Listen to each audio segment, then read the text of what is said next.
How's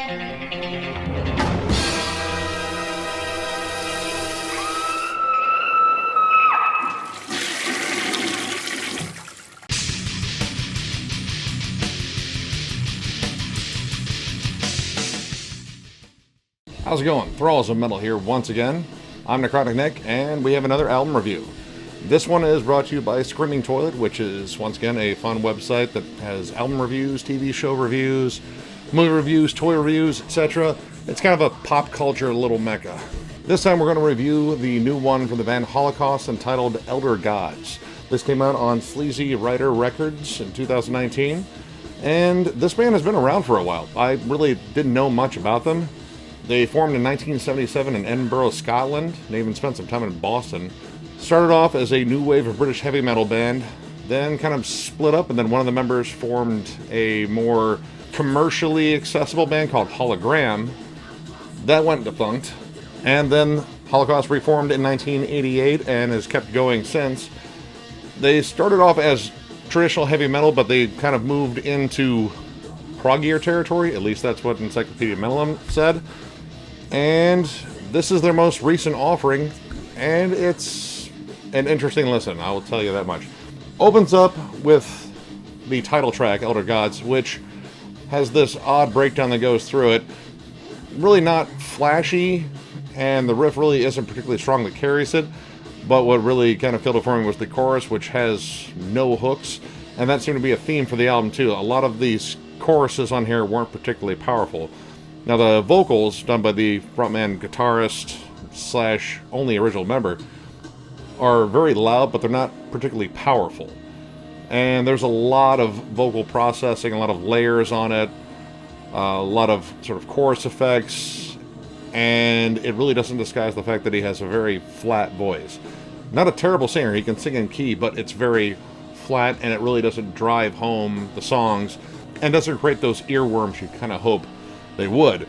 Unfortunately, for a band that was alluded to as being a prog band, because I looked up their history, and that's what they said they are currently, at least from 1988 to now, this isn't very proggy. When I think of prog, it moves in, sort of movements in terms of like a symphonic structure, lots of bridges, lots of different solos, and sort of off-time rhythms. This stays very 4/4 time pretty much throughout, and it really doesn't move around a lot. And as far as lead work, there really isn't much.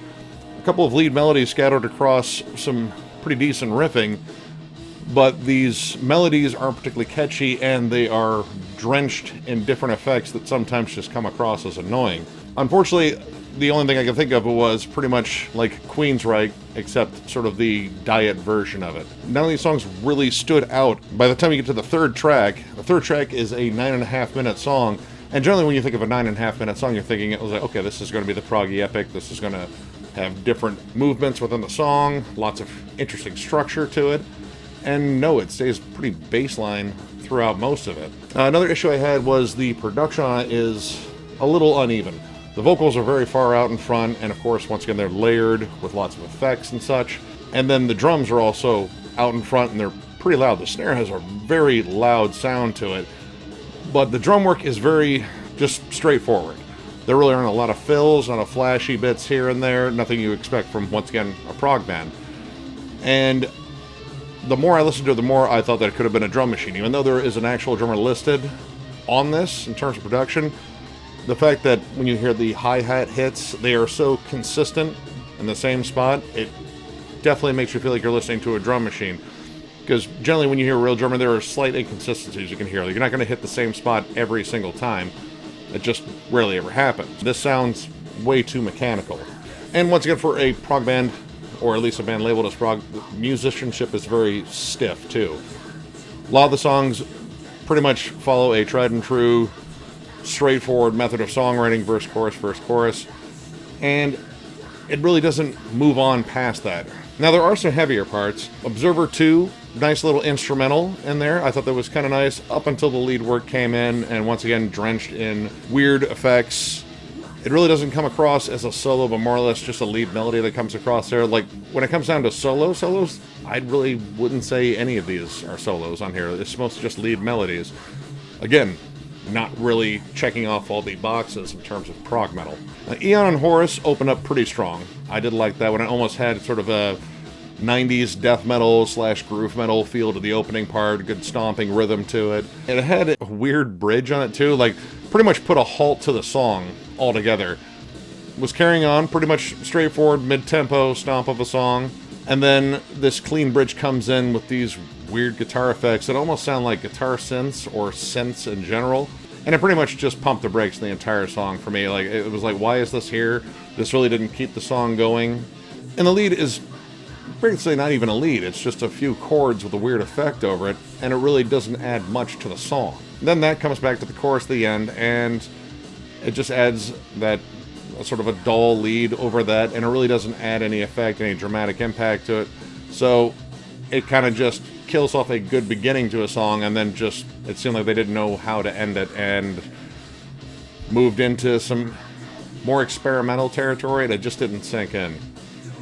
Now, there were songs I do like on this. I thought Solaris was honestly the best song on the entire album. It had an old typo negative feel to the vocals. The vocals actually didn't sound as layered on that. It didn't sound as, messed with in terms of vocal filters and such. It sounded a little more natural. Even though I'd say it sounds more like a typo negative B-side, I still thought the song was pretty catchy, and it had, honestly, the most memorable riffs and melodies on the entire album.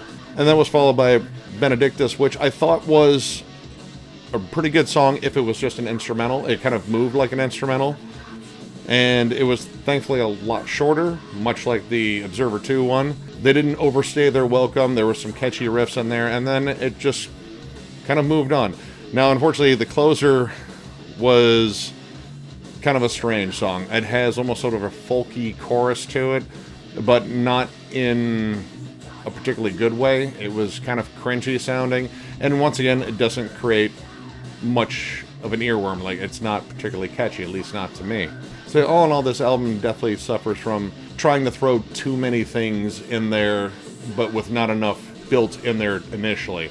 They sort of tried to layer like just a riff rock song and throw on layered vocals, guitar effects, etc., but didn't really go full bore into anything remotely proggy, which, like I said, that may have had some bearing on this review anyway when I read up their file. Now, I would be interested to hear some of their earlier stuff because they start off as a new wave of British heavy metal band, and I actually do like that style. And that style definitely has some prevalence now, with bands like Haunt and Spirit Adrift actually starting to gain some attention. Going into this, I was expecting more of a classic heavy metal sound, just judging by what their file was, and I really didn't get that. It sounds more like that 90s groove metal takeover with some prog-ish splashings in there, and it's just not really doing it for me. It sounds more dated than sort of that nostalgic fun that you look back for in terms of old heavy metal. So all in all, I'm just going to give this one 2 stars.